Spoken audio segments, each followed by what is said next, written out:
Hello, I am Sweet Pea. And I'm Pretty Bird.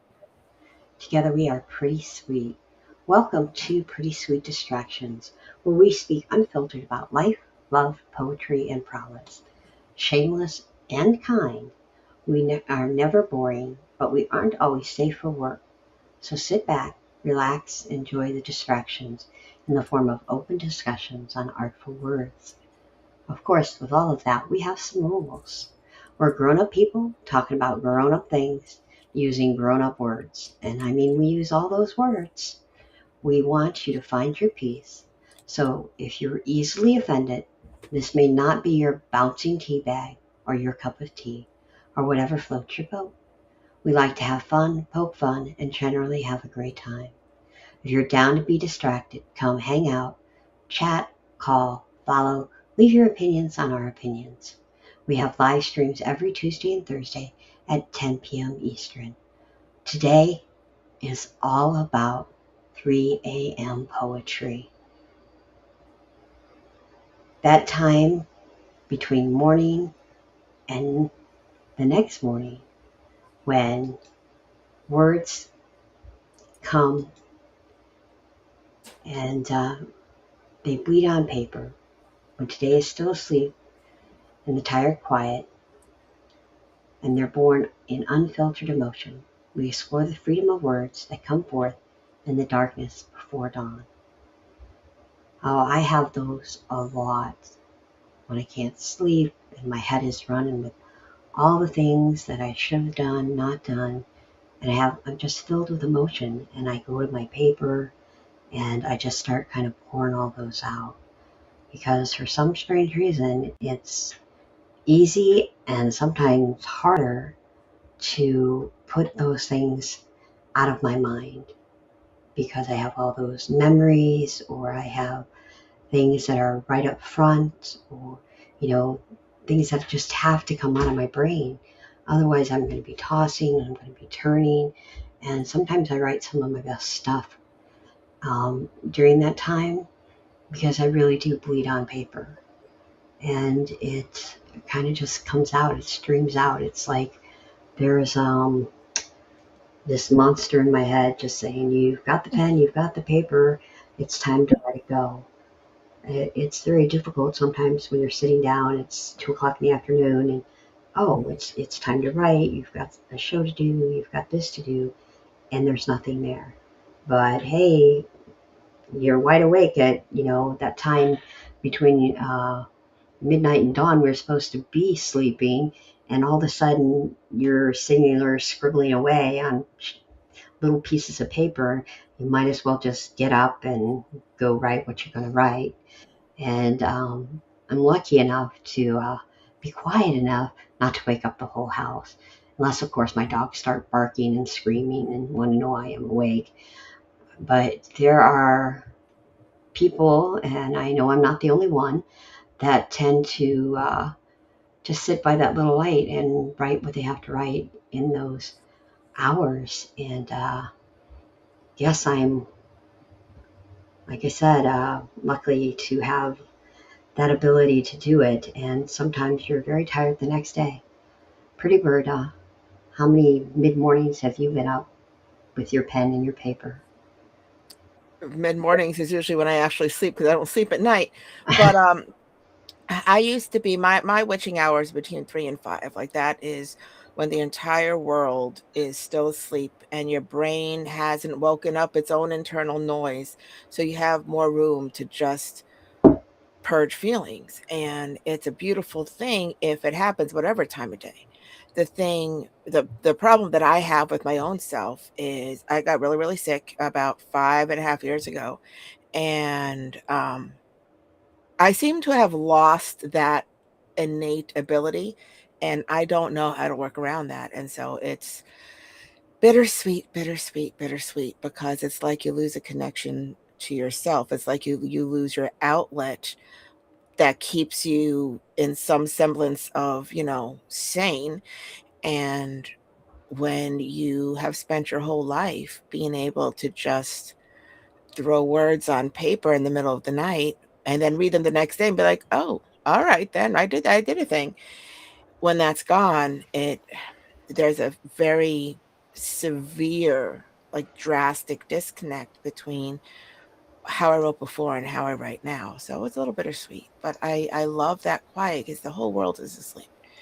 And my inner voices that never shut the F up are actually down for the count. And it's not a matter of thought, it's a matter of emoting in this very organic matter that ends up, forming words of their own accord. And things are birthed in that realm that exactly how somebody at some point needs to read them. And I find that to be magic. I agree. Ragantor, your thoughts on poetry at 3 a.m.? I don't know. I had a laugh when you mentioned bleeding on paper. I figured, well, maybe you need to invest in Kotex or tampons. But Oh my um, God. I couldn't help it. It sounds different I when you say it. understand. I'm I got sorry. No, I'm you're sorry. not. it. I Oh, am because you talk about. I've even talked about bleeding on paper, and that's never gonna happen. But I don't know. It's a different if it's a different context, I guess. But yeah, 3 a.m. is It's very vagina much envy. when your brain, or at least my brain, doesn't want to shut. Huh? I said it's vagina envy. It's what? Vagina envy. Oh yeah, all men want them. I mean, well, oh, anyways, it always makes me hungry. Anyway, the idea that that your brain doesn't want to shut up is very much what I brought tonight. So I can very much I can relate to it. The the noise, the static in your brain wants to align and actually make sense and almost come after you in ways that are uh, forgiving. Because for me, and I'm sure a lot of us, um, the ability to put it on paper is the ability to let it go. And I mean, you could always come back to that moment, but by expressing it and writing it and putting it down is a way to kind of acknowledge it and release the demon. So it thought. yeah. That's. I find that kind of cool to think about. Um, just release the demon. At any, at any time. Actually, that would be great. I think one of the reasons I started kind of at the 3 a.m. and not being able to sleep and not being able to do that was a lot of schedule. When you have, you're so busy during the day with work and getting the kids ready and your job and doing all that, and finally your mind just kind of goes, hey, wake up, you might have time to yourself, or hey, wake up, there's nothing going on except for you. Let's not forget to torture you.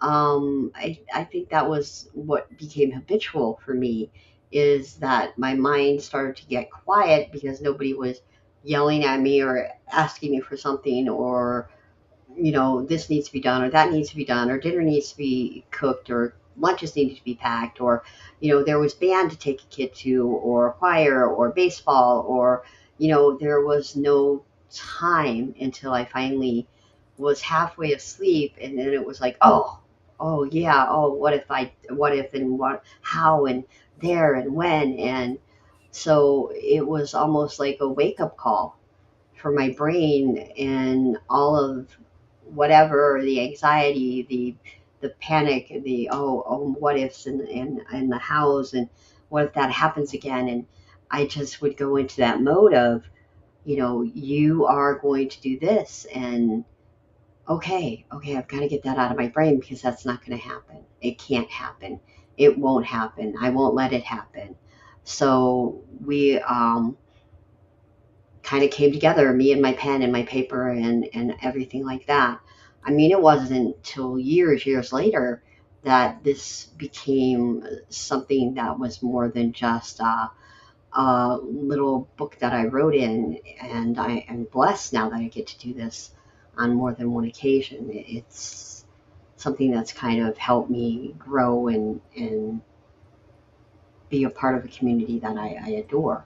And especially what Pretty Bird and I do, it's helpful and good for my health and all of those things. But I think at the time, 3 a.m. poetry was really kind of my own lifesaver. So I didn't go completely insane with everything else I had going on. So, So that's kind of the opposite for me. Like yeah, your thoughts keep you up and you have to let them out, where mine were finally asleep and I can finally just feel on a page. Very interesting. yeah, Yeah, my brain is running 16 conversations all at once all day long. So it's all the time. It's the worst multitasker because I can't do things for my own benefit, but I can sure do things in my brain to my own detriment and wasting all the space in there on useless crap. Because that's fun. yes. You are. If anybody wants to start something or do something or have anything, any kind of a dream, Pretty Bird is the one to go to because she will organize it, put it together, show you what you need, how you need it, everything. She'll lay it all out for you. She'll do the work, she'll do the study. I don't know how she does it, but It is she'll it do is an unappreciated gift. it. I don't know about unappreciated. I appreciate it. But you're amazing at it. And but you're right. I Just don't about how I'd feel amazing if I could do it for myself, but I can't. Oh, I can't tell you how often I've so watched. you're saying we Go ahead, Rack. so you're saying we should all bring Pretty Bird our morning wood? Oh God. It's gonna be one of those nights, sweet. Oh, it is. I've got the pun slinger, and he is just full of fire and whatever else he's full of that's making his little wood stiff as he's going on and on Oh, about. damn. I finally fall asleep at sunrise. So I ain't seen nothing in the morning. No morning, beautiful sun. Well, I'm sure you've seen quite a few sunrises. Um, I sleep. I don't sleep. I can't sleep because I have the dogs. So the dogs get up at 6:30 and then they need to be fed and then they need to let out and then they need to have a carrot and then they want to play for a little while and Well, that's then just a start to a day, though. yes, that's the start to their day. But usually after the carrot, I get to lay back down because they'll lay back down. So it's like a 35-minute dog morning routine, and then the dogs will go back to sleep for another hour and a half. So I'm usually able to do that. Yeah, I sleep in increments between 45 minutes and an hour and a half until I'm up for that 3 hour stretch, and then I don't go back to sleep until like 7:30. Oh, yeah. I wish I have way too We many. Right now during the summer, I have too many doggy events. So that's Yeah, what. that's we the only suppose time I Carrot with a sleep for those K 2 hours. doesn't I'm get up sorry, what? for Go ahead, Rat. via. No, I just spell Carrot with a K. That's all. No, my dogs don't get carrots with K's. They get the orange little things that they absolutely love. Um, Even though Mystique would eat an entire salad, she loves lettuce. Odd dog. Odd dog. She eats her lettuce. She eats her pea. She eats her. I don't know. I've never had a dog that would sit down and eat a salad. She's such a weird Eats her dog. peas. Eats Eats her her peas, huh? peas. Her peas. She loves watermelon. She's like a little vegan. I don't know how. No, she loves her meat too, but that dog's a little oddball. Yeah. Outside of my dogs, let's not stray too far. But yeah, um, my dogs are always, up and doing things with me. I mean, my dog Amadeus would sit at the table under my desk whenever I was writing late. So that's a whole other calming part of the writing. I was blessed with that. So we've got, people that do that, and they have dogs and they have the kids and they have the crying babies. And, there's just something about that time of the night, whether you're a writer, whether you're not, that there's a stillness to it, at least I find. I don't know if everybody finds that, but I find there's a quiet stillness that helps me kind of think or drives me insane because what I'm thinking is always so can be what's the word, frightening or relaxing. It just depends on what my brain's woken me up from. Cathartic. Yeah, it's just whatever it can be. And then I always like to be awake when it's raining, when there's a storm coming in. That's always, Oh, that's if when I there's get my best sleep. really, Yep, I love a storm. It's very relaxing. yeah, I like to listen to storms and watch storms. So I kind of get up and hang out and write in storms. I I do a lot of really good writing during storms because I don't know, they invigorate me.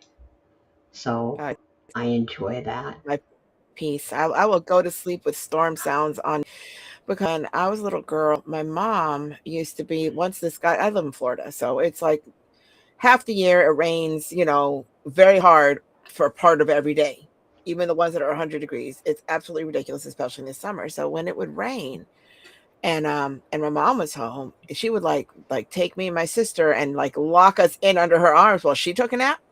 So she kind of taught us to sleep. But before that, she would every time the outside got real dark at like 2 in the afternoon, she would read us Edgar Allan Poe and then fall asleep so that we're left with all of the the storm sounds and whatnot. She is funny. But it was very much um now it's me. I any heavy rain and I it's better than, anything to get me. My eyelids will get heavy. I will just be completely useless. It's just soothing, very, very soothing. And there's a big difference though between those rain sounds on YouTube and rain beating against your house. And I don't mind thunder. I'm not a fan of lightning because I live in the lightning capital of the country, but not because of anything other than it's blindingly bright and I'm trying to sleep. And but oh yeah, I we got hit by back to back hurricanes like a year out, and I slept right through one of them. I was like, oh, Wow. that's lovely, best sleep I had in years. I might be a freak of nature. It's fine. Well, I have you, Miss Pretty Bird, on the board to start us off with our first poem of the night. All right, and this is Life at 4 a.m. and it goes like this. I sit and stare at a photograph or two or three or every picture that he saw fit to gift to me. And my gaze lingers in those hazel eyes, losing myself in half awake dreams at 4 a.m. What if? And then, so let's we are fated, connected like the strongest of men, mind to mind and heart to heart, knowing that there is a freedom in that kind of unity, believing without choice that we own the best pieces of each other. Still, what if isn't what is isn't what could be is just another what if. So I stare into those hazel eyes at 4:22 a.m. and I wonder if for him I could overlook the cigarettes and stale coffee, remnants of a history that has been unkind. Leave it to me to love a man who smells like the first one to rape me, but here at 4:30 a.m. I can believe. I can believe he smells like the earth after a winter rain, and I can believe that to him, I smell like heaven. Lost in that sweetness captured on a phone 1,000 miles away, I can feel his skin on mine, his breath in my ear, saying nothing and everything all at once. Here in the dark at 4:38 a.m., I can know beyond doubt that he is where my heart is. With no rhyme or reason, I know that should I ask, he would give me all of him. And I know this as I sit here, staring at a picture or two or three or every picture that he saw fit to gift to me. As I stare into those hazel eyes, losing myself in half-awake dreams at 4:43 a.m. End poem. Wow. It's quite the poem. You know, we all wish for this kind of love, to be loved by that, or to have such strong feelings. Um, Remnants of history that has been unkind. Leave it to me to love a man who smells like the first one to rape me. Um, it's hard to love someone so far away, someone that you had but can't have, someone who kind of charms you, and you know that if you ask, he'd come to you. No rhyme or reason. You know, lost in that sweetness captured on a phone 1,000 miles away, and you can still feel him on you. And I love I wonder if for him I could overlook the cigarettes and stale coffee. There's so much you would have to overlook or get to know, or any of that, but, and you know, to say you're fated, soulmates torn apart by whatever it is, but you still have that in your mind, you still have that hope, you still have that feeling, no matter how far apart you are. Say nothing and everything all at once. I know beyond doubt that he is where my heart is. That's just a beautiful thing to think about. And then there's the sadness that you're not together. Um, it's a gorgeous poem and gorgeous thoughts, and don't we wish we all had something like that, something to believe in. It's those are the thoughts that keep us up at 3 a.m. And Raconteur, your thoughts? I want to say, you describe something that I'll say civilians don't get.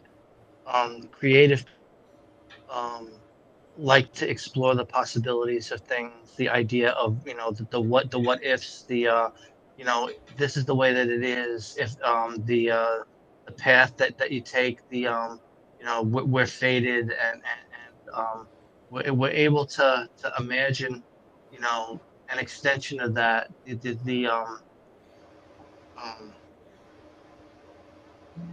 the birthing of it almost, how it comes into being, especially at 3 a.m. when there's nothing to distract you from that thought. It's almost that that thought is the only thing that exists at that moment in time. Um, and when you have something tangible, like a picture that was given to you from that person that you're thinking about, it makes it that much more solidified, that much more real, and it's very easy to transport into that moment. And it's why when we put stuff on paper, sometimes people are like, uh, are you okay? I got this number over here, that suicide hotline. Maybe you need to, or sometimes, that they wonder, they question your sanity. Some people just don't understand, where you're coming from or where you're going. Um, it's something as simple as just exploring a thought. It um, it's almost unavoidable, irresistible. you can't help but go there. And it's very relatable and understandable because, um, again, you don't have to. When it crosses your mind, you kind of want to feel it out and explore it and see where it takes you. And when you have an actual connection with someone, um, it makes it real easy to go off on those. Well, it's can't be helped because it is what it is. It's fate. It's all those things. So yeah, that I can relate to this very much. Thank you. Now, that's like the perfect, you know, kind of dream. One that I want. I want that dream. Anyway, Rack, we're going to throw you up. I'm just going to and put you up on that Well, board. I'd say that's what birds do, but you're not a bird, so. I'm not the bird, no, not at all. We can't have that. We can't more than one. There's no way because that would just be wrong. There's just things we can do and things we can't do, and that's one of the many things we cannot do. All right. So I'm looking forward to doing this very much so. And we have you on audio, so everybody gets to hear your very, very pretty voice. And I just have to find you on audio. I know you're there. I put you there myself. So if I cannot be too stupid, come on. Here we go. Press the button. Ink by Raconteur. Wrapped in a blanket of cold sweat, jarring me from the cobwebs of sleep, I am overcome by an irresistible compulsion, indiscernible from the shadows of my imagination. Mired in quicksand, I try to think. It's dark outside and I'm becoming distraught. My mind is on the precipice of a thought. Could it be my stomach I hear, or my muse gently murmuring my name, like camouflaged memories playing war games in my brain? Glimmering dust motes dancing in moonbeams, to the beat of the blood pounding behind my eyes, teasing me, knowing that even beating like hummingbird wings, my heart will never be able to fill my lungs with the air I need to breathe satisfaction. Not simply goosebumps on the back of my neck, but a rash conquering my entire being, until slowly, like tiny rivulets of water droplets from a leaking faucet, words begin to accumulate in grease-filled similes and metaphors, inexorably alleviating my anxiety as coherent thought slowly begins to puddle and ultimately congeal in my consciousness, choking me with the relief that can only come from chasing a thought or penning an emotion, until the feeling overwhelms me again. End poem. I think that this is absolutely lovely. The first time I heard it, I wrote, each strophe has its own brilliance, each thought its own beauty, and that remains true. And you depict it very well. I especially like, choking me with the relief that can only come from chasing a thought or penning an emotion. Because here's the thing. It's not like you're chasing a high. It's not like it's some kind of fix. It's different. It's when you have feelings that don't have words, when it's not something that you have a place to land out in the open, it just kind of sits there collecting, whether it's those rivulets of tears, whether it's, bleeding out internally, whatever your emotion looks like, it collects until you need to purge, until it does overflow, until you've got ink and paper. Well, for me, it's ink and paper because I'm too lazy to go to my computer. But if I happen to be out and about and on my computer, it'll be that. And then the words come. And for me, I don't know how it is for you, but you depict this very well. For me, it's not about words and word placement. It's about puking it all out, getting it out unfiltered, putting it out there, just words after words after words after words after words. And sometimes I'm 4 pages in and I couldn't tell you what I wrote about.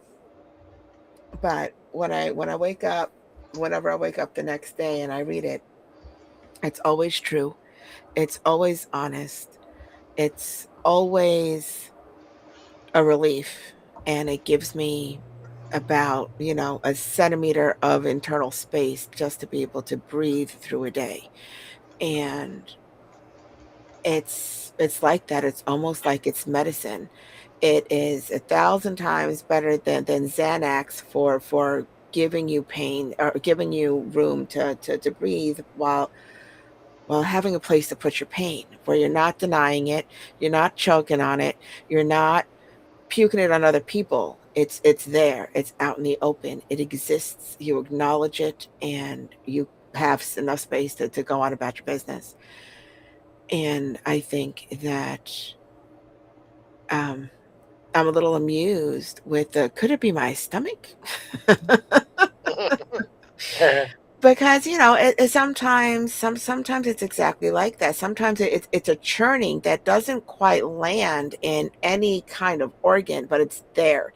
And until it gets loud enough or high enough to want to be puked out, sometimes it's hard to discern because it can be a very visceral experience, which is why I never really hear it when my brain is full of itself and talking all over itself and I'm trying to get through 10,000 things. It's always when after I slept for an hour and a half or so.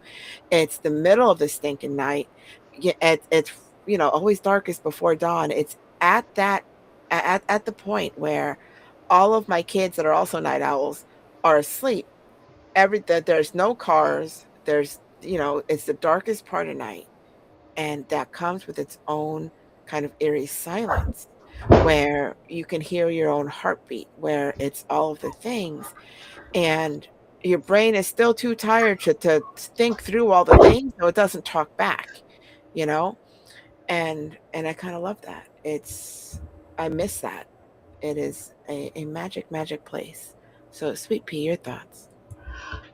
This is such an emotional ride. It's almost like you read so many um, poets' heads and said, hey, this is how I feel. And we all kind of gravitated to it and said, me too, me too, me too, me too. Glimmering dust motes dancing in moonbeams to the beat of my blood pounding behind my eyes. Wow, that's some really great imagery. And I've actually felt that. I have had that in my brain. I the beat of the blood pounding behind my eyes. Um, my heart will never be able to fill my lungs with the air I need to breathe with satisfaction. There is so much in there, so much in there, where you sit back and you're just dying to, if I could take this deep breath, I need this deep breath. I know the words are there. I gotta be able to express this so somebody can understand this. And you almost feel like you're going to panic because you want it to come through right, and you don't have the words, or you don't think your metaphor makes sense, or you don't think your imagery is going to come across. And you know as coherent thought slowly begins to puddle and ultimately congeal in my consciousness, choking me with relief that can only come from chasing a thought or penning an emotion until the feeling overwhelms me again. It's such a cycle of penning anything. And not even poetry. I did that with business emails because it's like, is that point across? Is this?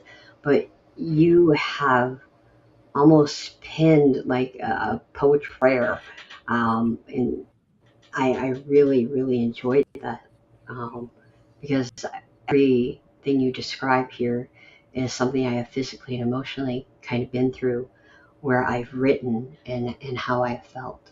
So bravo to you, Raconteur. Thank you. You're very welcome. I think that, yeah, that'd be one of my top five viewers, FYI. Um, yeah. So as we move on into the night and 3 a.m.s and all of the wonderful things we get to do, um, what else do you like to do at 3 a.m.? I wake up sometimes for cookies. Pretty bird. What other things do you like to do? Not a gosh darn thing. I keep on trying to sleep. It just doesn't work. Yeah. Yeah. My early mornings, if they are not creative, which they haven't been in quite a while, it's just fighting the pain and trying to go to sleep. I am not even remotely productive at 3 o'clock in the freaking morning. Not even a little bit. But the funny thing is if somebody calls me or if I know I have something to do, like pick up my kid because he works overnight, I am up into, like, my brain is wide awake in literally 90 seconds and I am on it. But if I am not actively needed, then yeah, I'm useless. Fully freaking useless. I would love to be able to clean shit or organize shit or do something when I'm up at 3 o'clock in the morning because it's like every night, but I cannot. If I am not purging what needs to purge, which I cannot seem to tap into, so I'm feeling very useless as a creator, but that's neither here nor there. All I'm trying to do is go back to sleep, which which just doesn't work. I know people that can like the something happens or the alarm goes off and they're up, they're ready, they can go, they can just do whatever needs to be done. I cannot That's do that. me. It takes me at least 15 minutes to get up and get out of bed and figure out what the hell I'm doing or how it's going on. I I I no, I'm not that get up and go no matter what's going on. Well, maybe if there was Oh, a if fire in, but yeah, no. If it's a regular me getting up, I will drag ass all day long. If I know that I'm leaving at 10 o'clock and I'm up at like 7:30, dragging ass until I have to leave because I do not work in any kind of speedy way. But if it's something that I'm doing for somebody else, I am on it and I'm up and I am there. I am just useless for myself, apparently, which kind of sucks because I don't particularly care for people. yeah, I know people that pop out of bed because they heard a noise and they're like, yeah, and I'm like, how the hell do you do that? Oh, no, that's why I'm silently texting other people to go and check things because it ain't gonna be me. Or they I cannot run fast enough to escape the weirdos. or they fall asleep on a dime. Like they sit down, they like in like a minute they're asleep. I don't understand that. My voice puts people to sleep. It's very annoying. Whenever I'm trying to have a serious conversation about, things, people will just be like, I'm like, are you freaking kidding me? Are you serious right now? Can you maybe wake the fuck up?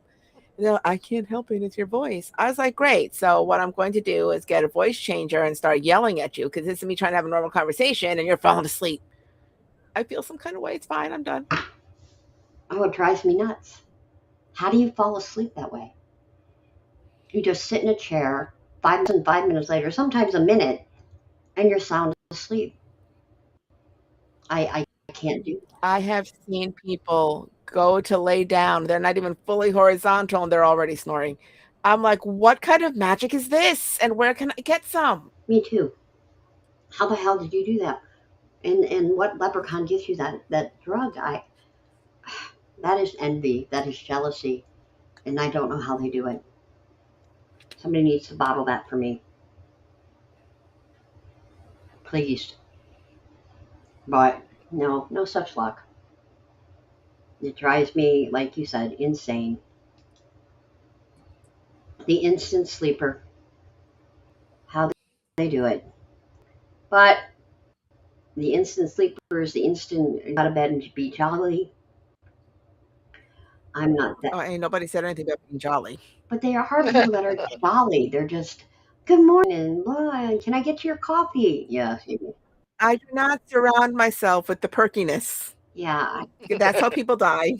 I'm blessed that somebody gets up and gets me my coffee every morning. I am so happy about that, and you know, thank goodness for that because he knows he won't have to listen to the worst grumpy person in the morning. So he's he's not.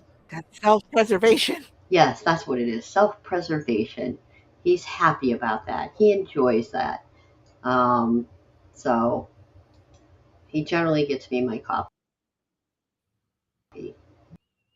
He's a good guy. Poem up on the board, and no, I copied Rack. I'm sorry, Rack. I didn't mean to copy you again. So I'm going to keep talking about my coffee because that's kind of the best thing ever. I recopied Rack and Tor. I'm sorry about that. I liked your poem a lot, Rack. See what happens? When that happens, I just keep putting you back up there. That's my gig. I keep wanting to talk about how great you are and how the nervousness. All right, I'm back up there. All right, so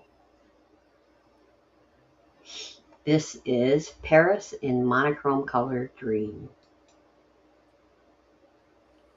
The dust of yesterday's wars still covered the scars of generations, marching in the sorrows of her memories to defend her honor.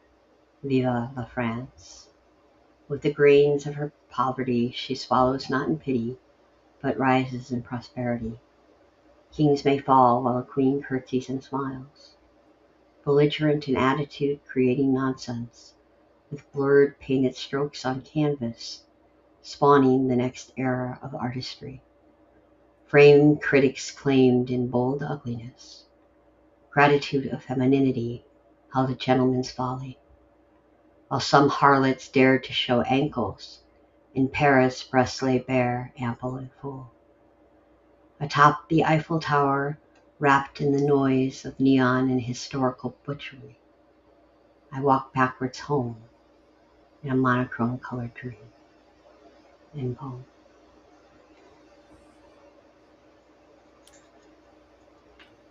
You kind of put us back in time, which I kind of love.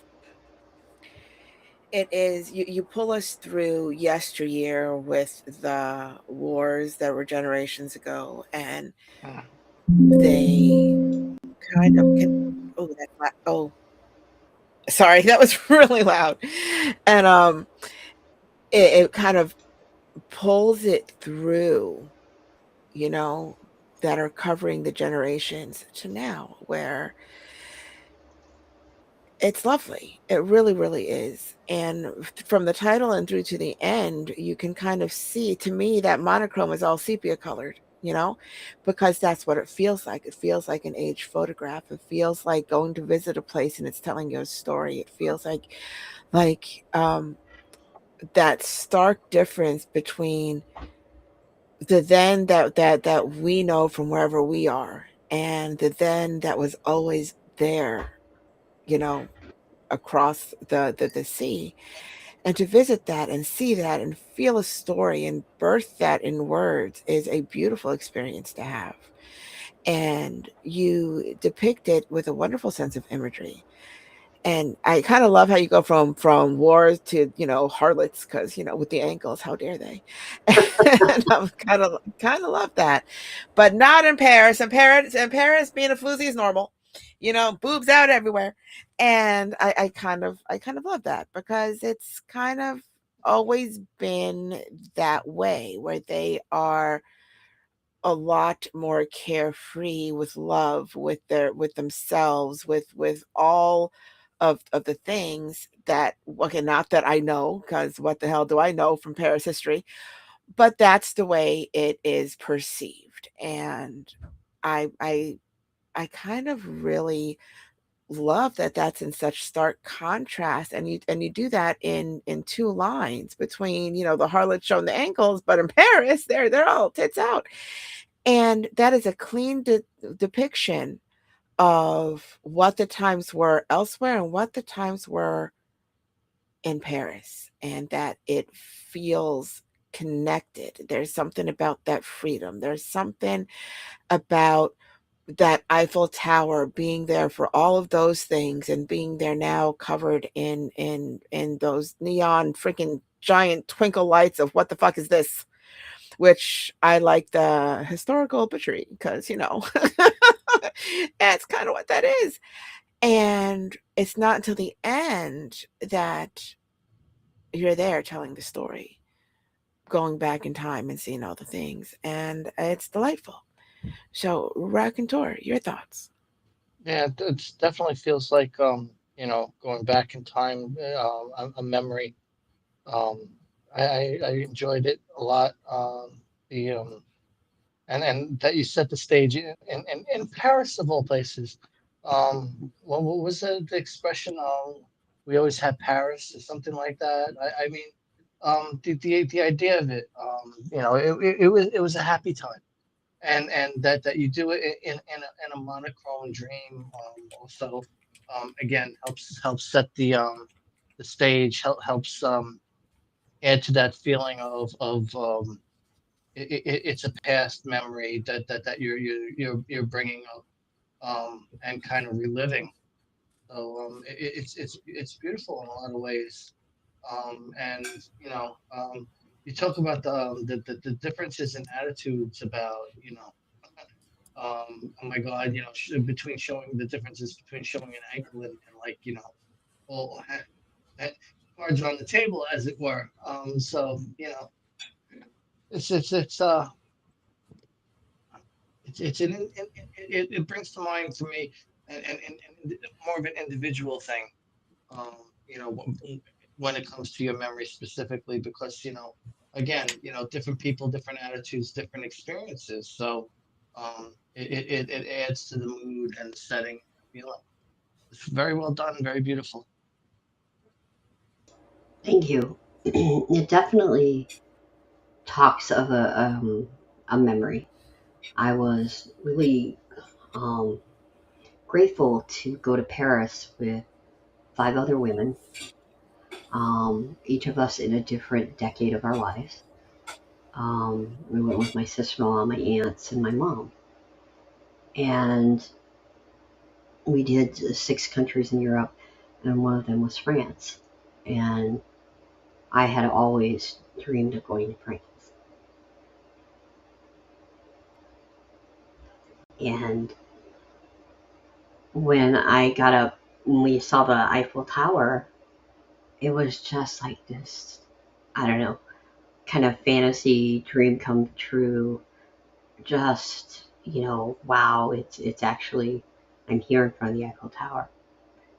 And, being someone who's read the history and things that have gone around it, and, just all the other fairy tale crap that I love. And the Oh, stories and different books where, Paris is the city of romance and everything like that. And it just didn't fit what I thought. It was kind of, I don't know, I thought abused. It was so noisy, and so many people just didn't understand her history and what she had seen, and, you know, the whole reason and what she was about and what I thought she was. And it was noisy and so touristy, and so, we're going to make as much money off we can of this landmark. And that's what we do now. And I just stood at the top of the tower, and I literally walked backwards in my mind to where it was all monochrome and it was all just the history and the women, and it was all done like, that sepia, that black and white for me. And just imagine what she was like in the 1940s. And I just took that trip, and it was beautiful for me. So it's definitely part of a very special memory.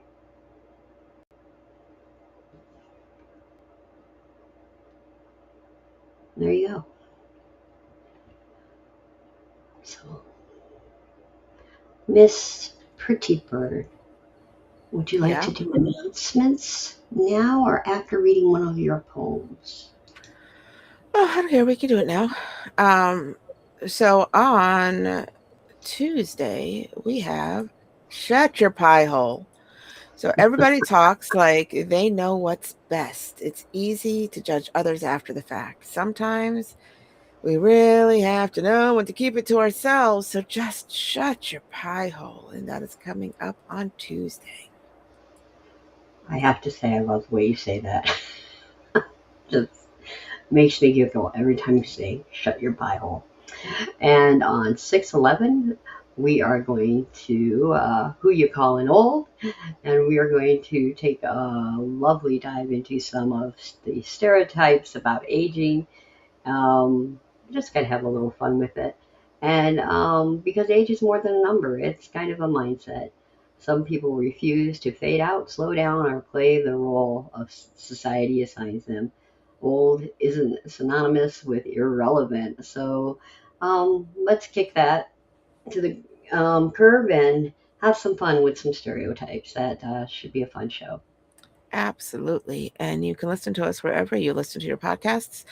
Spotify, Apple Podcasts, Amazon Music, all the places. Just type in Pretty Sweet, PRTTY, sweet, all one word, and you will see our red shoes everywhere. Click on them to listen to hours upon hours upon hours of us jibber jabbering about all the things. You can find our complete archive at prettysweet.podbean.com, and you can listen to us live on Facebook, Twitter, X, whatever, and YouTube every Tuesday and Thursday at 10 p.m. Eastern. So keep an eye out, like, follow, share, subscribe, leave your opinion on our opinion, click all the hearts, and show us some love.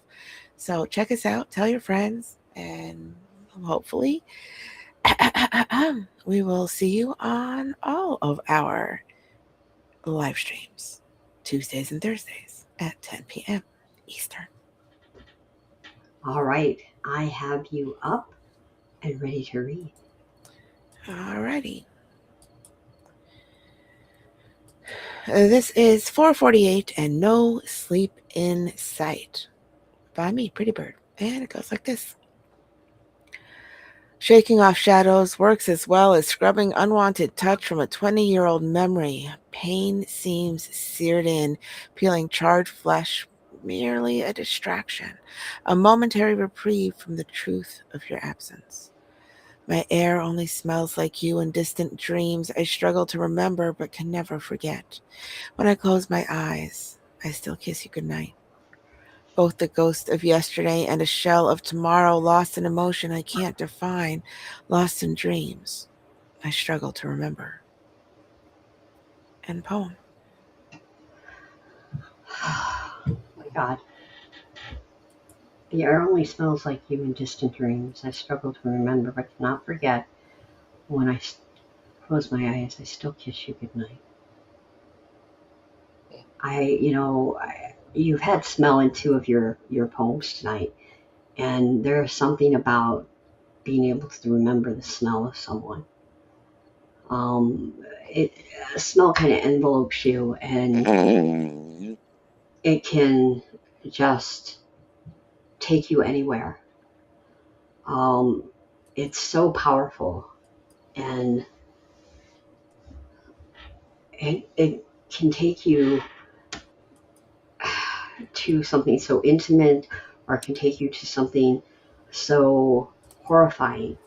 Not that that line does, but I love that you've used it in both your poems, because I am someone that can remember perfumes from my mom. I can remember my dad's cologne, and sometimes if I get a whiff of either one of them, it can literally just bring me to a dead stop and can bring up all these emotions that I have.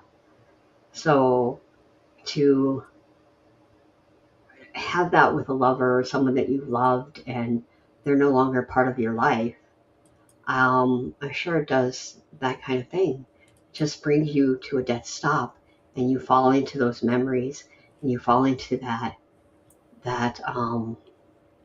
road. You just feel wrapped in it. You are suddenly there. You're suddenly, you know, in that moment so deeply that it's sometimes hard to crawl back out, because you just want to stay there. You want to stay in that ambience, that smell, that moment, that calm, and live that.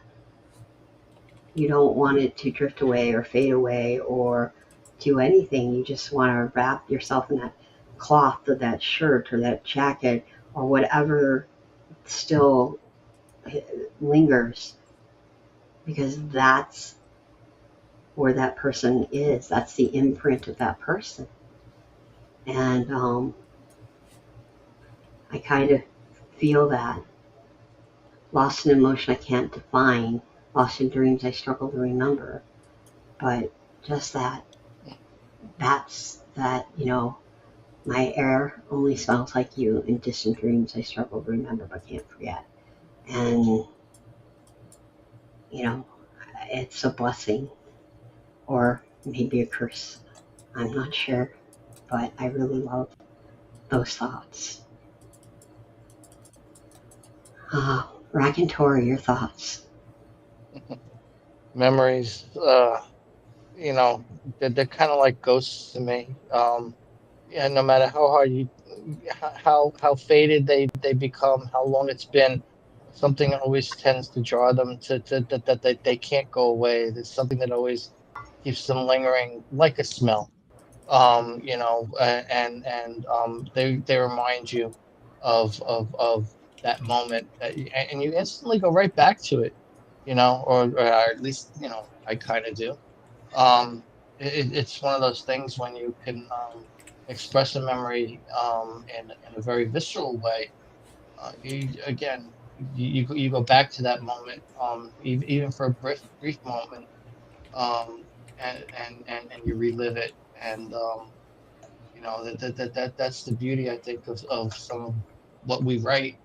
Um, we capture those moments in time like little snapshots. Each piece is its own play, its own remembrance, and they tend to fade. They don't always come to the forefront, but then something kind of jogs it and brings it back from the past, almost like reanimating a zombie, and not being able to get away from it. Um, it's a lovely thought because you want people to remember you and think about you. You like to think that you're thought of fondly and frequently, but there's no guarantee that that is. But then in your own experience in your own life, you confront it all the time. So I thought this was beautiful. Thank you. Yeah, it is absolutely beautiful. So, what do you think about? Do the smell of things do that to you, or is it just kind of I can smell it and I can go away? Because sometimes chocolate chip cookies do that to me. They remind me of my mom's cookies.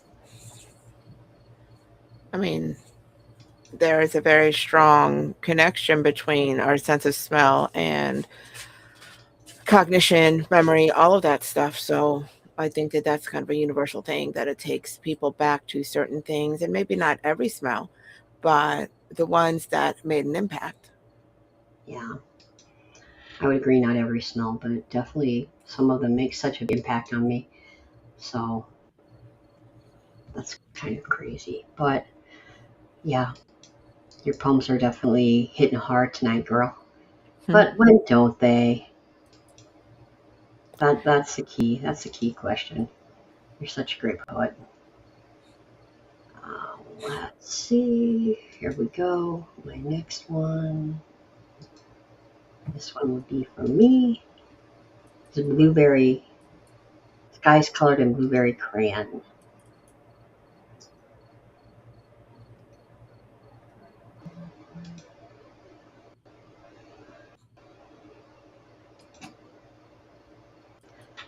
There is a moment when the moon greets the sun, where darkness and light fold into the universe, when the skies are colored in blueberry crayons. These are the moments that my inside voice whispers, the cruelty of my truth, no place for shadows to hide. Choirs sing the notes of my failure with 16 chapel clarity. I hold my burdens alone, too afraid to involve or intrude. Oblivious to the rudeness I spray paint on the victims of my pain, drowning in the broken promise I made to remain aware. I've tried to derail the train, bombs stacked on the track, threats to the conductor blowing up the connecting bridge. However, the train keeps running me down Hell's Highway. Is it habitual? No. How convenient would it be to turn on and off a switch of creativity in your emotional journey, controlling the equations of anxiety to achieve inner peace? The sky has turned into a tangerine shade. My eyes are washed in red. My fingers are numb and the page is filled with words that form sentences of my own insecurities. My head hits the pillow and I hear the train whistle in the distance, knowing it will return soon.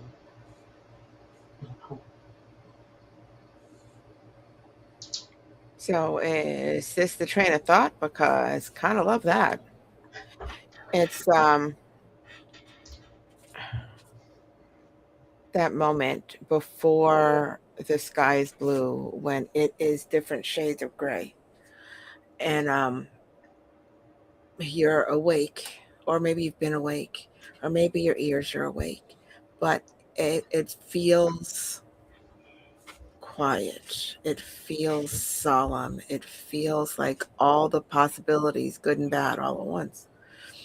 And it's not always the easiest place to be, and yet sometimes it is the most peaceful place to be. Okay. And that's where we are when we sit there alone. It's a good alone. It's not a lonely alone, for me anyway, usually. Too afraid to involve or intrude, oblivious to the rudeness I spray paint on the victims of my pain. And here's the thing. It's easy to reflect on what we should have, could have, would have done, on why we did what we did, on why they might have reacted the way they reacted instead of how we expected them to react, or why we didn't react the way others expected us to react. And it is a process that does not shut off. So I kind of love how, it would be nice to sit there and turn it off, control the equations of our anxiety to achieve inner peace. If it wasn't anxiety, it'd be, a plethora of other emotions, making us hate ourselves just a little bit every day, because they're unfortunate that way. The ones that are unkind linger. The ones that are pure joy are fleeting. And it's funny because I will share and purge all the things I don't want to hold on to. But it's very difficult for me to write joy, to write elation, to write things. It's not that I've never felt them. It's not that I don't feel them, but those are mine. And I don't feel like sharing them. I don't feel like sharing them because I need to hold on to those as tight as I can, as if sharing them would make them less than somehow. Like I won't have enough for me when I need it the most, which is absolutely ridiculous because it doesn't work that way. But still, I hold on tight. And we contemplate all of these things until the sun comes up and those stupid freaking morning birds don't shut up because they are the bane of my existence outside of my window. The sun is even up and they're all happily chirping away. Shut up. I am not the one. And then you can't deny that the day has started and you're like, oh, I should have slept, but I couldn't sleep. And so now, the rigmarole starts all over again. But here we are, fingers numb, pages filled with words that form sentences of my own insecurities. And that's the thing. There are words that we tend to not say, not all at once, not naked, not out loud. They are things that we touch on, that we say in those moments that may or may not be construed as a joke, or we mention things in passing to see where it lands. We don't always rip the skin off and make our people watch us bleed, because it's hard to burden somebody with all your shit when you don't want to be burdened with all your shit, and it's very hard to climb out of that space. So when you say my head hits the pillow and I hear the train whistle in the distance, knowing it will return soon, this very much feels to me like that train of thought, like all of those things that are bombarding you at full speed, no whistle warning at all, and you can't climb out from under them. And so you do what you have to do to go ahead and derail it for a hot minute so you can have those 2 seconds to just maybe get enough quiet to steal a few winks. And I kind of love that. I have some poem about some derailing some shit somewhere, but it's in these moments that we wonder if we think, okay, maybe it's just me, but the thoughts are like, I did all of these things. I kind of hate myself for it. It wasn't my intention to hurt people, yada, yada, blah, blah, blah. And then you sit there and you weigh, well, okay, why is other people's pain more important than my own pain? And then you're like, well, did I actually mean this, or should I have done that? And then you're like, well, if I think I'm a horrible person for having the feelings that I'm feeling or saying what I said, why is it that all the people that say worse shit to me, I excuse it? Like, they must be having a bad day, or they must be going through something, or they're not normally like that, or whatever it is, because we know who they are. And if that's not the norm, then it's easy to forgive them, and it's exponentially more difficult to forgive ourselves for lesser for lesser faults. And that is what pre-dawn looks like when you can't purge.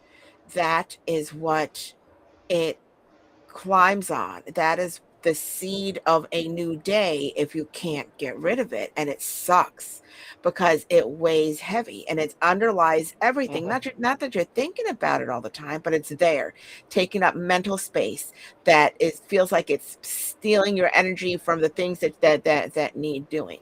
Now, again, this is probably TMI because I don't know shit from Shinola. All I know is my own crap, but that's where this took me. And so, I kind of love when words make you think or feel or pull you out of yourself and into another place. It's a beautiful thing. And like they've said it before, but that's where the magic of poetry lives for me. So Raconteur, your thoughts?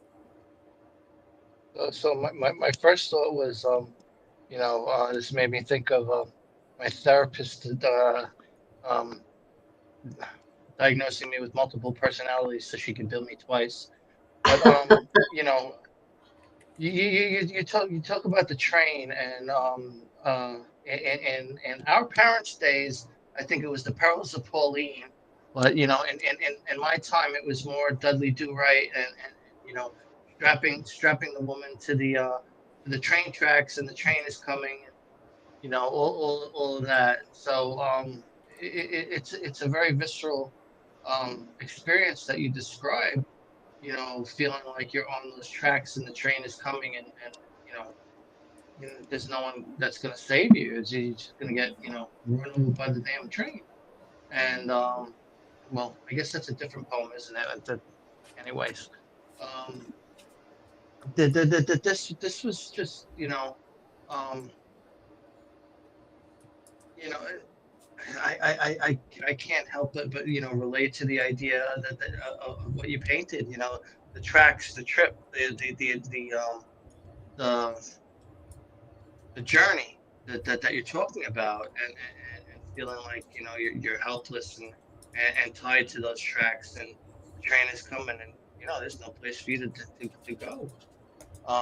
You know, it's unfortunate and a tough place to be, but again, like most of what you write, it's also very, very visceral and relatable. So, um, you know, I kind of wish I could not necessarily derail the tracks, but at least get you untied and pull you off of them.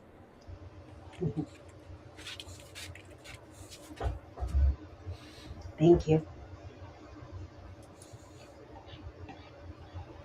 Appreciate it.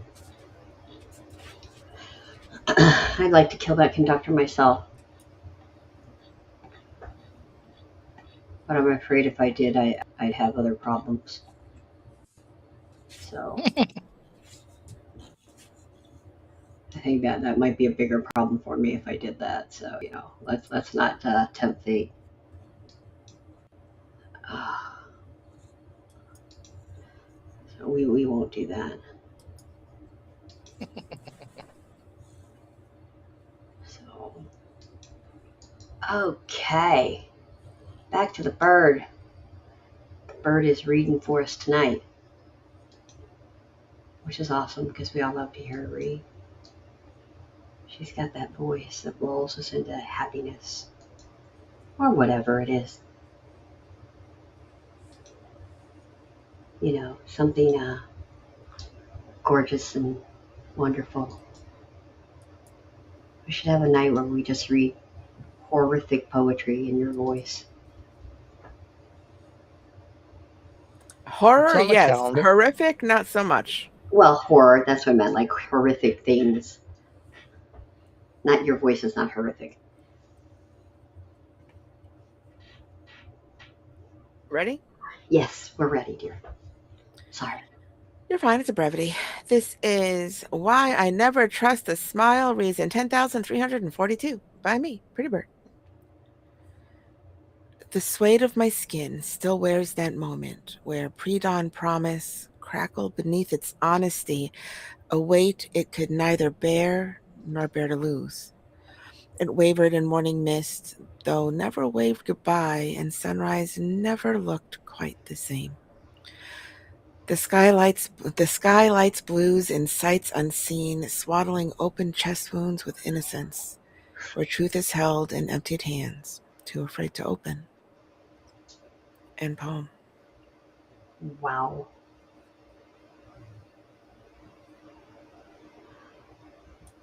The suede of my skin still wears that moment where pre-dawn promises crackled beneath its honesty, a weight it could neither bear nor bear to lose. Anybody that's listened to any of our shows knows that honesty is absolutely your number one priority. Um, you can pretty much anything, but don't lie to me. Yeah. Where truth is held in empty hands, too afraid to open. Um, Swaddling open chest wounds with innocence. There are so many lines in here that pack such a powerful punch, where you're like, oh, God. If you open your hands, what are you going to find?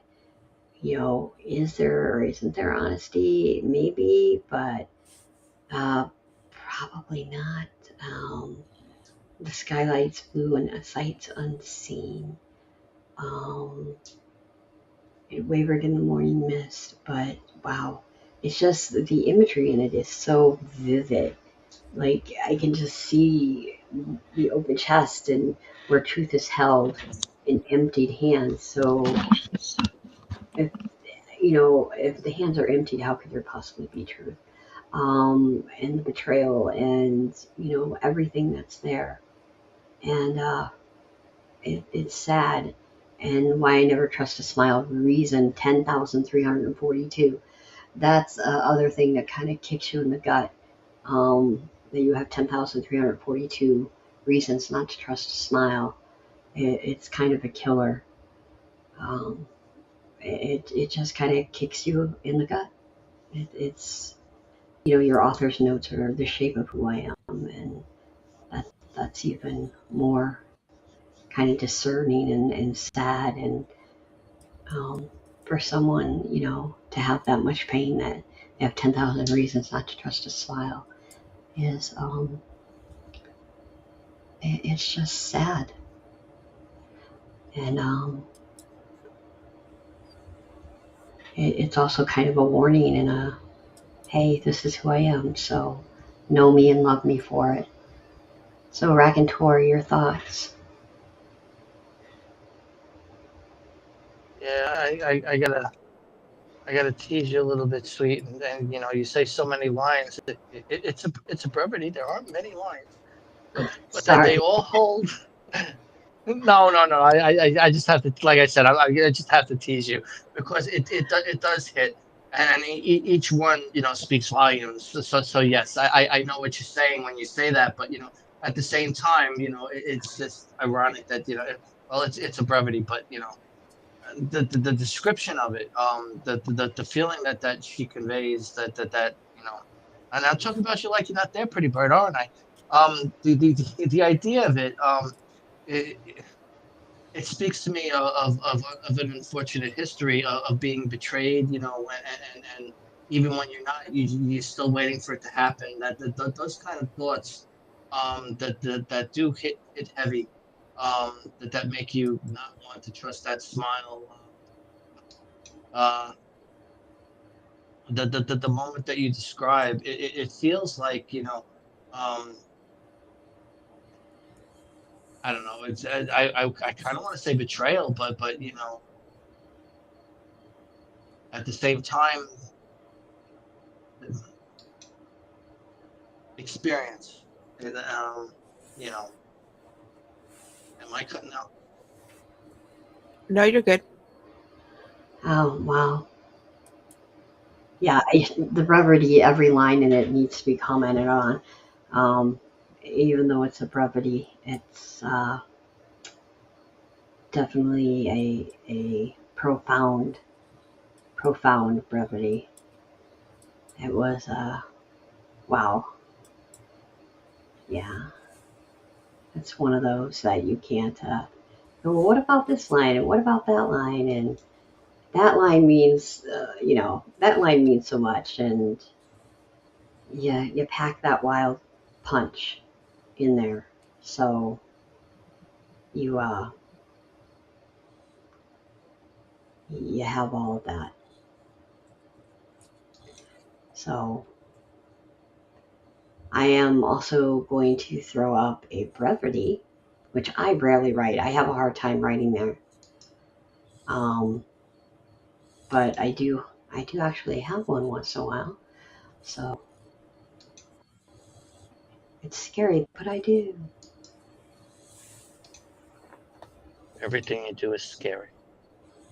I do scary stuff every once in a while. So this is Talking to Paper by Sweet Pea.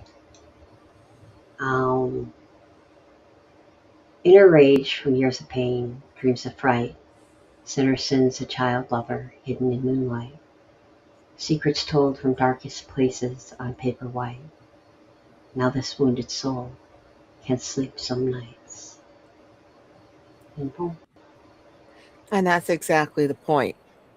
Because when you purge all those things that we don't always have the words to say out loud, or that we gloss over because nobody wants to hear our deep rooted shit, it gives us just a centimeter of space within ourselves to breathe, to rest, to not have all of our senses so heightened all the time that it's in a constant state of anxiety, is exactly what it allows for.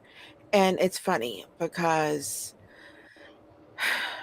people that tend to find creative outlets, I mean, there are a lot of other outlets. I know people that, work out, wish I was one of those, or, play sports and did their athletic, and that gets out a lot and separates your mind from your emotions because you're focusing on something completely different, um, with an intensity. It all works. For years I played music. I guess that's creative too. Okay, whatever.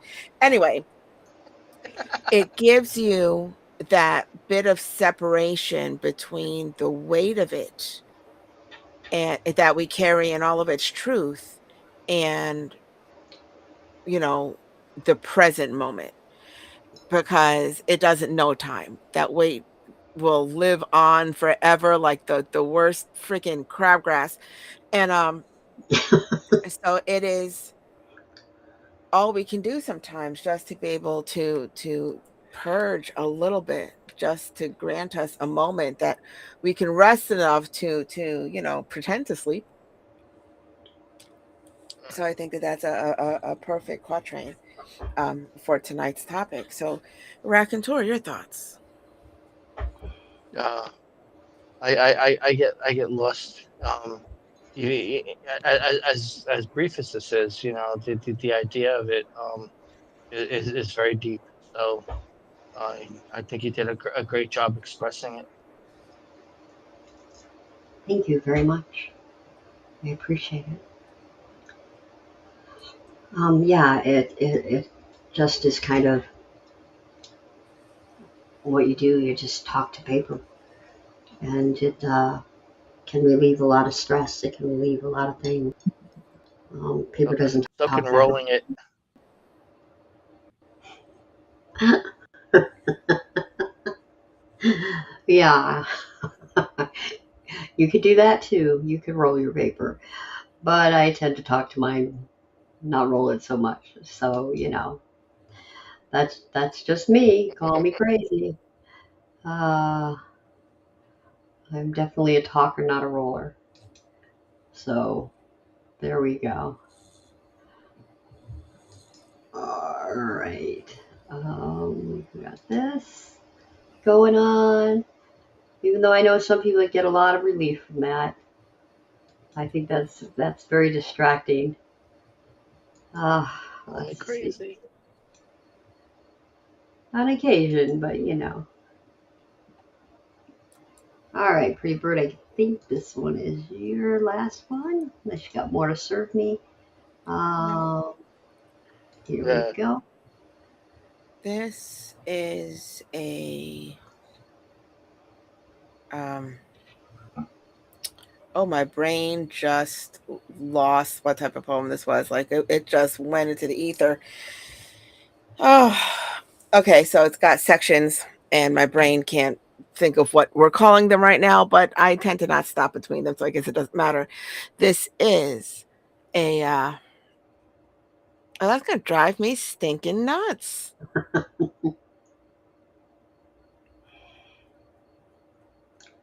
It's a form you can't remember. I mean, it's not, I mean, it's just got different sections, like different related sections. There's like chapters, but not really. And it's a one word, I think starts with a V, and I can't freaking think of it because I thought V and my mind went Villanelle. I'm like, that's a beast of rhyming math. So no. And Vignette. now my Vignette. thank you. Oh, sweet Jesus. That just completely left my brain. I'm not getting senile. It's fine. This is not early onset dementia. I'm You're fine. good. So yes, this is a vignette, and it is called "A Fourth and Three-Quarter Time to Cracked Selections of Music" by me, Pretty Bird, and it goes like this: shackled to a notion, rubbing through wrists and rusted remains of beautifully easy. It's a slow bleed through insults slung in fear, the unmalicious only noticed in hindsight. Calling the innocent a whore doesn't breed hate from love. The Duke yielding cowardly lion flings back like a monkey. breaststroking a marathon in tears, wading through pain I never caused, pelted with double-barrel denial. This is not weakness. There is no waver on my solid ground. Torn flesh and compound fractures cannot break harder than history. Still, gavel strikes and sucker punch cracked ribs that look like a past that ain't mine. Keep hacking off pieces. Maybe I'll fit into those pretty boxes your liars left as gifts, nasty reminders that trust has sharp teeth. Maybe that's just you, biting back any hand that gets too close, pandering and placating platitudes ain't my bag. Flattery fails to flounce from unfettered friends. Can't be beat into submission with unspoken, broken rules, can't run from a truth in plain view. This is what it looks like to believe what you know over what you've lived. I'm not running, I'm not biting back, I'm not going anywhere. Then again, why would I? I'm not the one afraid to love you. End poem. Ouch. Yeah, ouch and wow and damn. And I might have got told off for this one, ain't gonna lie. There are why? a few that I got told off for, all by the same person, because most people don't read me. But because when people feel seen, they think everybody knows what the fuck I'm talking about. And I'm just like, maybe don't be a douche. Maybe everything's not about you. Oh, but it was. Yeah. Well, then there you go. Maybe Oh, you're I've just got another one of those. I've got another one of please take that off the thing because I told you that in private. And so I moved it to another site. And then I know 2 years later I moved it back because I'm not ashamed of what I wrote and I don't give a shit. That was before the most beautiful goodbye I ever had, which was actually truly lovely. So I may feel bad reading it. No, I won't because I wrote it, but whatever. So I'm going to shut up now because I'm just talking over the comments. well. I'm just saying. I think it's fabulous. I mean, good lord, when you come up with words like let me find it. Calling the innocent a whore doesn't breed hate from love. The Duke yielding cowardly lion flings back like a monkey. First off, all the Wizard of Oz things in here just give me A the little bit, tingles. right? Yeah, And monkeys fling shit. I know. Just for those who are unaware what monkeys fling. Yeah, but I love that in there. That's just cracking me up. Um, and wading through pain I never caused, pelted with double barrel denial. This is not weakness. I'm just taking your shit. Um, and then suckered punched cracked ribs that look like a pass that ain't mine. That's your shit. But go ahead, beat me up for your shit. Um, maybe I'll fit into those pretty boxes your liars left as gift. Nasty reminders that trust has sharp teeth. Because bitches are bitches. Oh my god, if there's I haven't read a line than that in so long. And it's just poignant and fits and you know what? Keep your lies, keep your bitches, keep whatever you want because your trust has sharp teeth. It's there and it's not and screw you. Maybe that's just you biting back any hand that gets too close, pandering and placating platitudes. First off, the alliteration is off the wall. But pandering and placating platitudes ain't my bag. You know, you want to go, and then don't forget to jump at the highest platitude.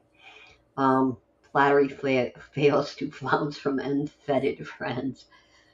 Um, I'm glad my mouth is working tonight because usually this would be very difficult, but it's so well written. Um, this is what it looks like to believe what you know over what you've. And then again, why would I? I'm not the one afraid to love you. But obviously, you got a problem. Uh, this is just great. It's just right out there in your face. You're a dick. I'm done. dealing with you being a dick. Not that I don't love you, but listen, pretty It's much get not your hand even off that your that dick. I was done. It was very much, I'm not going anywhere, but you do what you got to Ah, do. It's fine. yeah, You it's know where to like find me. get your hand off dick and pay attention. I just thought it was beautiful. Way to be. And Rack, your thoughts? I really what was the opening line? The opening line, shackled to a notion, rubbing through wrist and rusted remains, a beautiful easy. Yeah. I mean the whole thing is just gorgeous. And I love being able to write about something specific that some person is going to pin out, but someone else is going to relate to it anyway because the situation is not that they're generic, but they're so relatable that they translate into, oh my God, I've been there. I recognize it. The whole Dilbert comic strip, everybody accused him of like spying on people and do you work in my office kind of a thing. It's just one of those things that he touched on such truth, well, like you do, like holding a mirror up to the world and saying, look, because it's obvious to me. I don't know why you don't see it. And yeah, when you hit that last line, like I could see why you might have gotten told um, you know, not rightly so because sometimes I'll defend someone, but again, you, every time every time I read you, I understand where you're coming from because of your position and your attitude about it. It's you write about what you know, and you include that in this piece about why should I run away from it? It's what I know to be true. It's not my history. So again, the truth in this is so relatable that a lot of people are going to read it and be like, but we never dated. Uh, anyway, I just yeah, this is got such brilliance in it, and it's really again, nothing more than an outpouring of your emotions, and I should say that like yeah, your emotions are nothing. It's just an outpouring of your emotions. Oh my God. There are no new emotions. So there's just different ways to talk about the emotions that, we go through. And so when one lands on familiarity and you feel seen and you no longer feel invisible or overlooked, it matters. That I mean, it's the beauty of art and music and poetry, all the things, because once you make that connection, Ye- once it yeah. connects to something that you have gone through, good or bad, it stays there, and people tend to claim it, and it's a beautiful thing. Yes. That's crazy. Another another home run.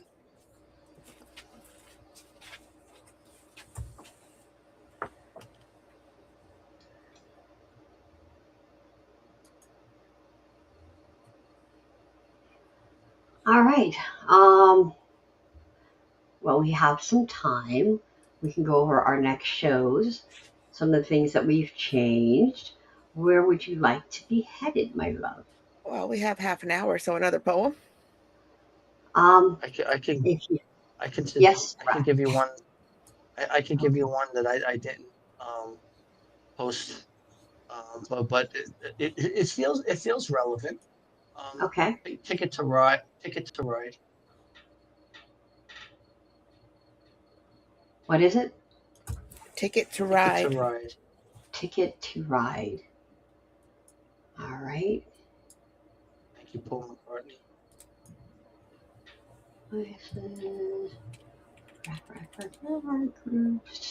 sweet. Let's see if we can get I that. got it. You got it. You Mhm. reading it? Well, you can read it. I've read a lot. Yes, you have. All right.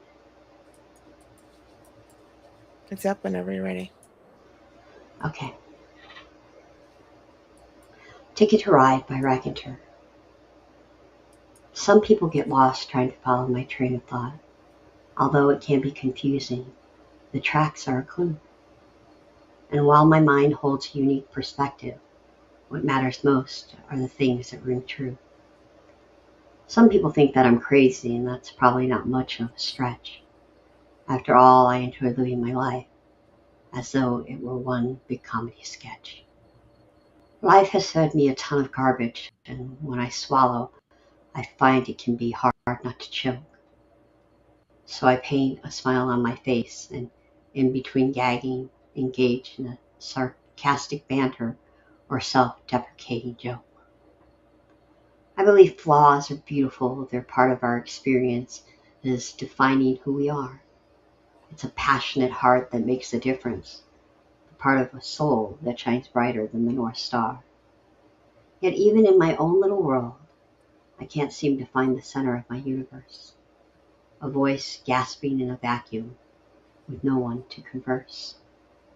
A ship without an anchor, navigating the eye of a storm, can only journey for so long before the sails become ripped and the hull hopelessly shorn. My spirit seeks refuge in the heavens, among the sun and the stars, traveling on the breeze unburdened by the pain that comes with the scars. Alone and without direction, my sanity in doubt, somehow drowning in a flood of emotions in the middle of a drought. And hope. With that train of thought, that's what gets us in trouble, because apparently nobody's mind loves them. Mine hates me, and it's a menace, and it is just fully unfortunate. And apparently I'm not alone. Some people think that I'm crazy, and that's probably not much of a stretch. Well, when you've got enough, when your brain pan is big enough that you've got 16 conversations with yourselves about future things, past things, crazy things, other things, and you're still getting shit done, maybe that's not normal. It's normal for us, like, apparently, but maybe it's not, what other people think is normal. They can think I'm crazy. I don't care. But then you get to all of the garbage that you're swallowing, because people like to shovel the shit, and you smile between them because, never let them see you sweat. I believe flaws are beautiful. They're a part of our experiences defining who we are. And here's the thing. I don't know from flaws, unless we're talking about things that I make, because then it's all flaws all the time, but that's different. Because people are perfectly who they are. And I don't care if they've got a lazy eye. I don't care if they've got a club foot. I don't care if they have physical ailments, mental ailments, scars. I don't give a shit what they are. They're perfectly who they are. With the exception of hateful people. Are they still perfectly who they are? Yes, but they are not beautiful. They're hateful, hateful, hateful. So we do not give them beauty. But other than that, it's our differences that are amazing. And you're like, it's a passionate heart that makes a difference. And it's true. Though hateful people tend to be impassioned with their own bullshit. I'm just throwing that out there. It's a beautiful thing to be able to see the people and love them more for why they're different than wanting them to all be the same. It is a beautiful way to be. And all you're missing is airplanes, because you've got trains and you've got, ships, you know? And when you're just kind of floating out there, just riding the current, not knowing if there's any land in sight, it is a problem. And with the eye of a storm, for those who don't know, with the, i.e. hurricane in Florida, the front end swings you one way, and then it's the most beautiful weather you've ever seen in your life. And then without warning, and let me just say without warning, it will swing you in the opposite direction worse than the front end did. And it comes out of nowhere. So that is very apropos for your metaphor. Very, very, very heart-wrenching emotional description of that. And we all are looking for peace, you know? But here it is, traveling on the breeze, unburdened by the pain that comes with scars, alone without and without direction, by sanity and doubt, somehow drowning in a flood of emotions in the middle of the drought. When you go from being ripped to pieces to a spirit floating on a breeze, my heart breaks. Well, I get the intention is likely another mode of travel, another way to exist on this plane. It feels like even after it's over, it's a sea of loneliness. It's all the feelings and no one to share them with. And here's the thing. I'm there's a we all know there's a difference between being alone and being lonely. But when you're feeling alone in a room full of people, when you have nobody that you can share things with, good or bad, it almost feels surreal. Like they don't have a place to become concrete outside of ourselves. And if they are not concrete outside of ourselves, there's almost a survival mode mechanism in our being that wants to hold on to them tighter because I know it existed. It's why I'm crazy. I can't let it go if there's nobody there to share it with. And it's not a cognitive thing. You don't do it on purpose. It's just it feels like truth and honesty and reality. And in that, there's comfort, which is unfortunate, but it's still true. And when you have somebody that is trustworthy to share bits and pieces with, they can finally be set free because it doesn't then take away from the reality of them to let them go because you didn't let them go. You shared them. And that's different. And it eases burdens, which is why it's a ridiculous thing that we are how we are, that a lot of us, me included, don't want to burden people with our shit, when the truth is we need to burden people with our shit because when there are people, it's not a burden. And if they don't burden us, why then do we insist that we burden them? And it's a hard thing to fight amongst yourself. And, do I let it go and share it? Or do I hold on to it because nobody deserves to have to feel this bullshit that I don't want to feel myself? And I feel like that there's a bit of that underlying pieces of this poem, yet even in my own little world, I can't seem to find the center of my universe, a voice gasping in a vacuum with no one to converse when there is nobody there. Even those hard lines of your personal truth feel like a mirage sometimes, and you lose your footing. And then it's one thing to be alone and lonely, it's another thing to be lost inside of yourself. And it's not an envious place to be. So, Sweet Pea, your thoughts? You did a great job reading that, by the way. Thank you. This is sad and it kind of breaks my heart. It's some people think I'm crazy, and that's probably not much of a stretch. After all, I enjoy living my life as if it were one big comedy strip. They say comics are the saddest people, but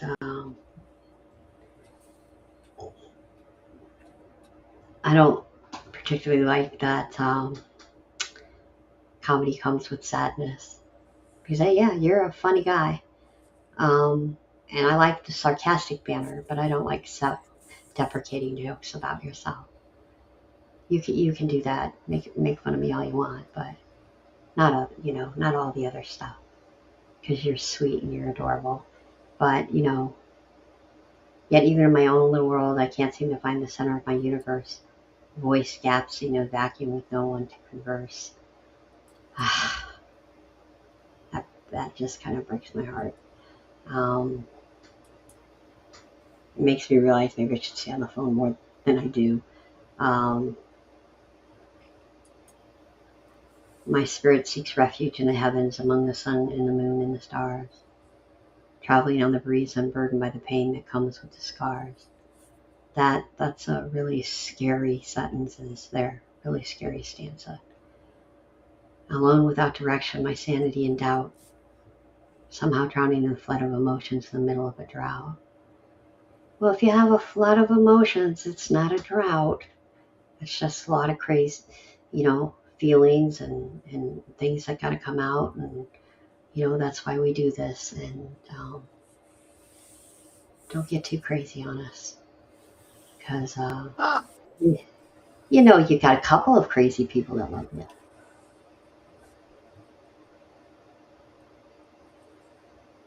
But yeah, this is well written and filled with, pain and all of those things that poetry is supposed to be. Your metaphors and your imagery and all of those things. And I know we don't always write about ourselves and, those things. But this really brings out that sadness and that, really want to wrap your arms around the poet and the words and just squeeze and love. So that's just me.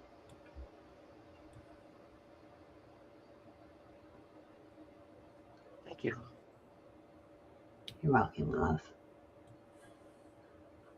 So, let's see. Did you pull up any other poem, Pretty Bird? I mean, I did. Alrighty. I pulled up the one that was forbidden. Ooh, I like forbidden.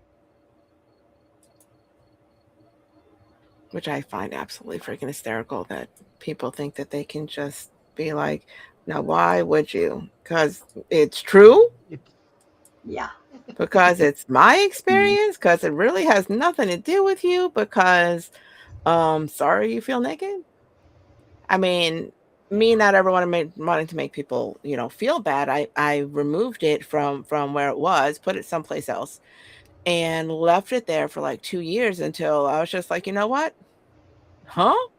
And so Screw that. so this is the worst lie you accidentally let me believe by me, Pretty Bird. And it goes like this. I don't run from hard. I remember the day you said those words. I remember I'm the only one who stayed. You said you didn't care enough for me to hurt you. I believed you. We were both wrong. Progress backslides against razors but couldn't bleed my heart dry. There was frost in the air when I heard the words that made you heartless and me invisible. I don't run from hard. Until you do. All doubt with no benefit, I wish my truth made sense to you. Feet planted in cement boots, but there are no fishes to swim with. You always save me last minute. Until today. I'm sorry you don't want to love me. I'm sorry you hate yourself for caring anyway. I apologize for my wrongs, but I won't apologize for who I am. You still can't see me for the pieces your lyrics carved me into. I don't run from hard. But you don't stay either, though I never left your mind for long. Thrown away like garbage, if garbage were nothing, but garbage is something more than you ever let me believe I was. I don't run from hard. Beaten and bloodied and on my knees, I acquiesce, barely breathing. I still can't run. So I close my eyes, reminding myself that you are detrimental to my emotions. It doesn't stop the tears blinding me to apparitions. A part of me, always. I still feel you. I don't run from hard. So I'm crawling blind, trying to set you free. End poem. Wow. You always save me last minute until today. I'm sorry you don't want to love me. I'm sorry you hate me. Or I'm sorry you hate yourself for caring anyway.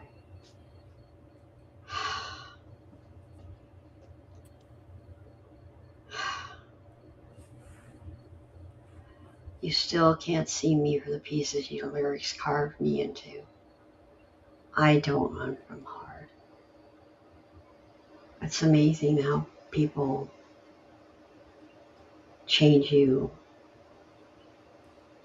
because of love and you love them, and then they turn around and are like, no, not really. Well, it's not even that. It's that they didn't want to, but when I say when you connect with people in ways that are beyond reason, it's an undeniable thing, and it's not sex, and it's not Yeah. that. It's a pull that's bigger than that. And the thing is, nobody ever questioned this person. Nobody ever pushed back. Nobody ever called him on his shit. Nobody ever, pretty privileged, whatever. He was very good looking. And, people believe everything that he said. It's not that I never believed. It's that I Yeah. saw who he was. And it's that person that he tried his best not to ever show anybody. And he kind of hated me for seeing it and kind of loved me for seeing it and staying.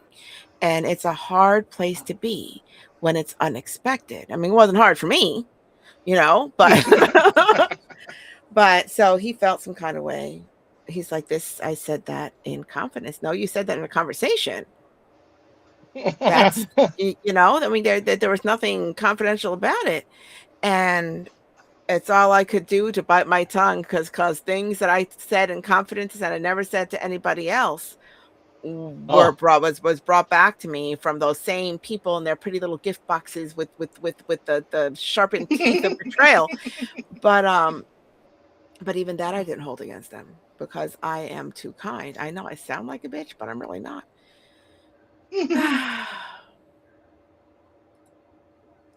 I'm telling Wow. you, I will probably miss this person forever. And I promise that here's the thing. This is how much honesty means to me. Are you ready? This is some bullshit. Okay. Through all of the nonsense, through all of the joy, the pain, the pushback, the ridiculousness, the openness, the fear, through all of that, he never lied to me. To all the gaping anus bullshit, he never lied to me. And so I never lost respect for him. Had he fully lied ever, I would have been like, well, fuck you then. But he didn't. And I don't know how to walk away from somebody who is true to who they are and right or wrong, still honest in my face, you know? And through all that bullshit, he gave me the most beautiful goodbye I have ever gotten. And if I couldn't write a more perfect exit, and I hate it. Because, like I said, I will probably miss him forever. Hmm. But I love the line, feet planted in cement boots, but there are no fishes to swim with. I'm a little hard to get rid of. Yeah, obviously.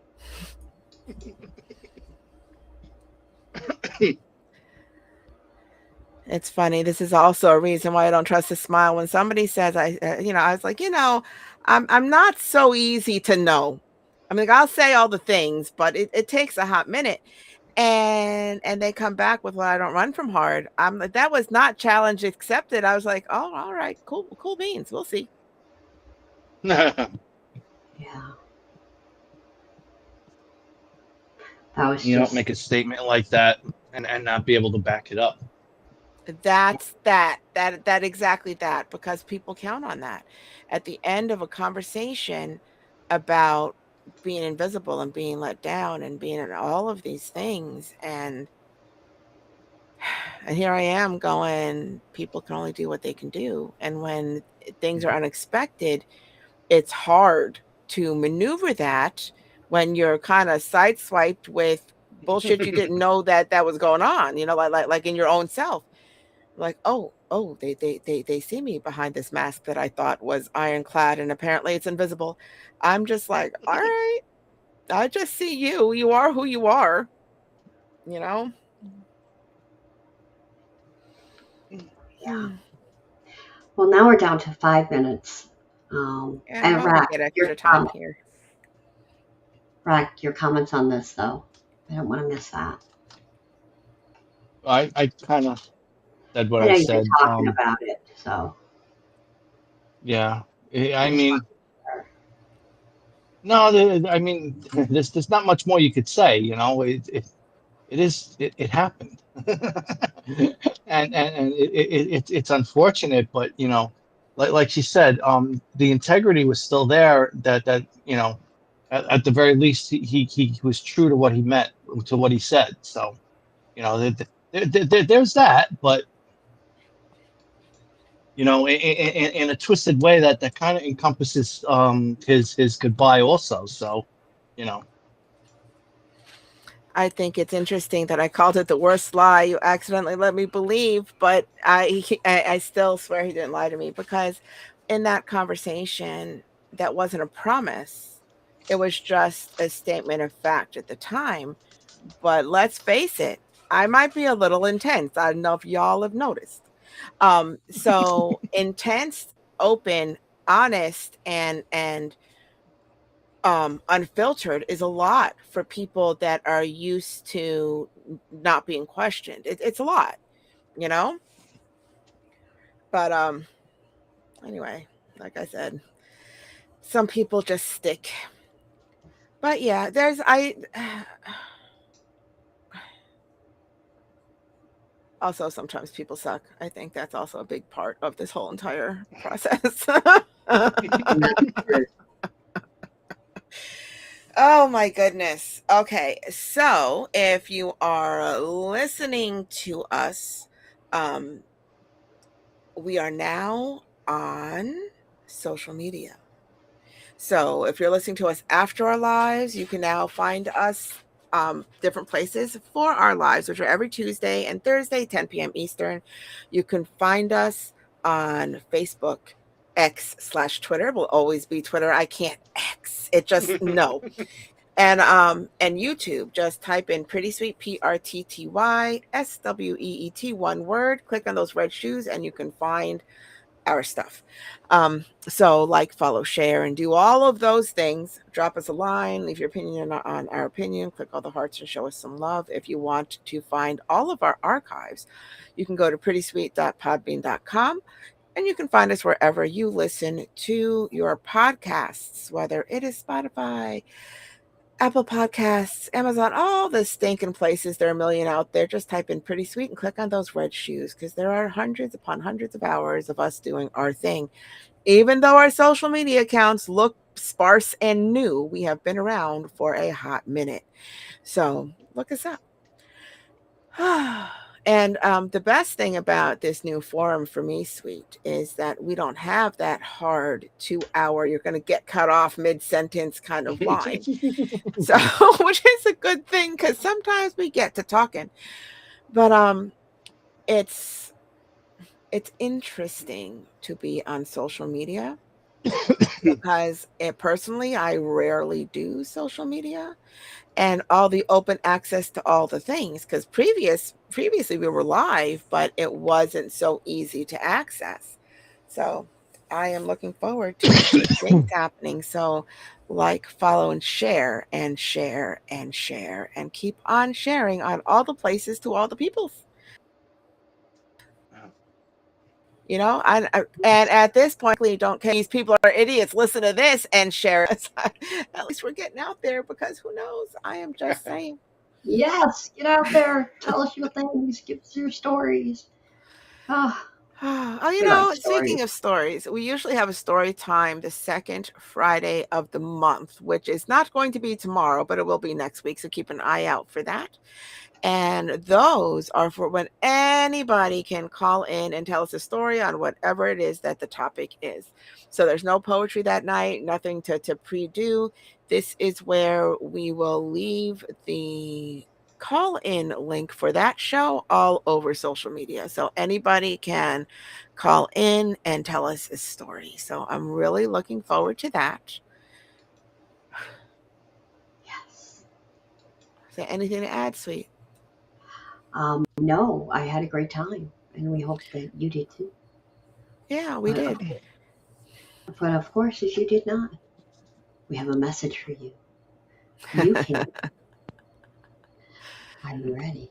You can. Mhm. Fuck all the way off. Good night, everyone.